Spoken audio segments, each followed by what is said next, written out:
Well, the Cricket World Cup is a matter of days away out of England, and we're looking forward to previewing a few of the teams and some of the possible players to look out for the Cricket World Cup 2019. And I'm joined by former Black Cap and Kyle Mills. And Kyle, a World Cup where there's so much interest around 4 or 5 teams. If they all got hot in their day, they could certainly play a big part in the competition. Yeah, look, without doubt. Sometimes heading into the World Cup or some of these ICC events, there's always a standout team. Whereas I think for this World Cup, those top 4 or 5 teams, they're pretty even. And then you get down to the so-called bottom teams, well, they can certainly create an upset along the way.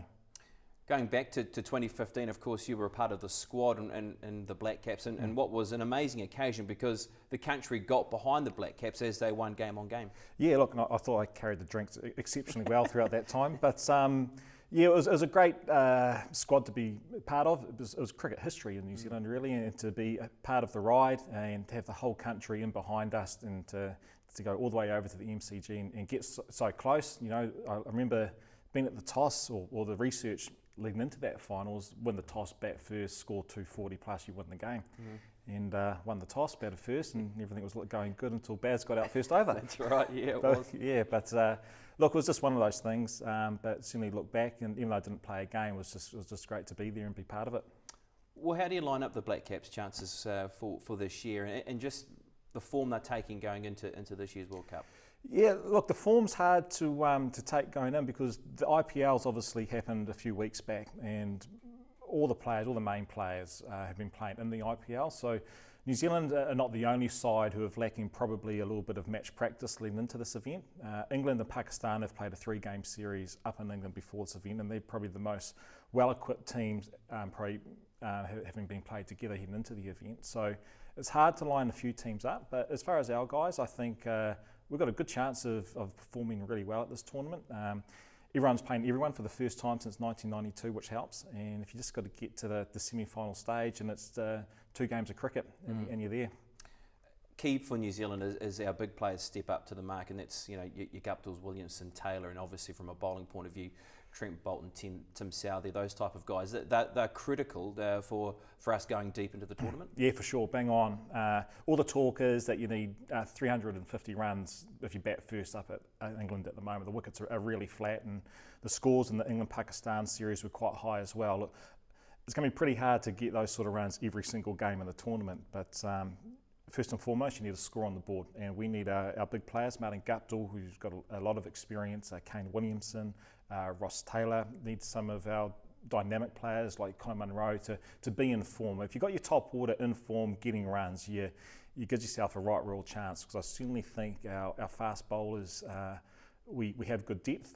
We've got a lot of variation in the fast bowling department, which helps. And we've got some good spinners who can do a job, and we always field really well. So we can try and get those 3 facets of the game working in sync with each other. I think we'll have a good chance. Yeah, variation. That's a good thing. Good point you make, Cole, because you look at the all-rounders. Your Jimmy Neeshams, your Gronholms, and then you've got spinners that are amongst the squad. Satner as well, and also Sodhi, also that can play a part throughout the tournament. And then, of course, if it's overcast, well, then if the ball starts moving around corners, well, then that really does bring our strike bowler into the mix in Trent Boult. Yeah, look, I'm sure if it is overcast and some of the wickets have a tinge of green, Southee, a thoroughbred Southee and Trent Boult really get the heckles up then, and that's when they come into their best. And you always need someone throughout the middle of the innings who has the ability to bowl fast and take wickets. And I think we have that in Lockie Ferguson. The previous World Cup, we had that in Adam Milne, and he did a fantastic job doing that. Then again, if we come across a wicket that is dry, lower, slow, we've got spinners who can come into play. Ish Sodhi, if we're going to play 2 spinners, Satner's always done a good job. Kane Williamson can roll the arm over, bowling a bit of spin. And you've got guys like Neesham and Colin de Grunholm who got a lot of variation in cutters. So depending on what sort of surface we come across, I certainly think we've got the bowling coverage to handle what's in front of us. Okay, that's a lot of the strengths around the Black Caps. So what are some of the weaknesses? Is it certainly the top of the order? I mean, we've got Colin Munro, who, let's be honest, he hasn't been the most scintillating form throughout the summer.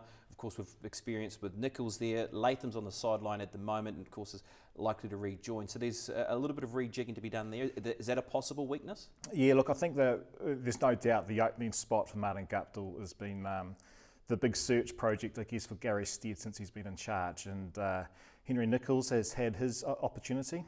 Personally, I'm not a fan of Henry opening the batting for us because I think he's done such a great job over the last 3 to 4 seasons batting in that middle order.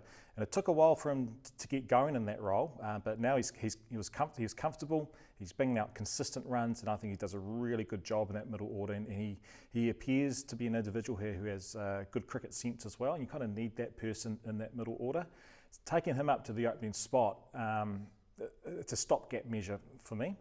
But is the answer Colin Munro? Well, that's the only other option we've got at the moment. And we really need Colin Munro to just play with freedom.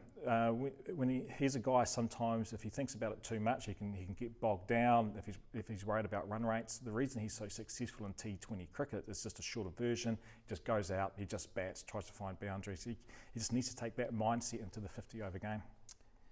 A great opportunity for the Black Caps to get up and running as well with the first 3 games. I mean, we do play Sri Lanka, Bangladesh and Afghanistan, so there is an opportunity there to really get up and running through at the start of the tournament. Yeah, 3 banana skins first up, to be fair. 3 games I certainly expect us to win and win comfortably, but those teams also have individuals within those teams who can be match winners. There's no doubt about that, so we can't take the eye off the ball. We hopefully we'll be 3-0 after those 3 games, and the key to these tournaments is being in form at the back end.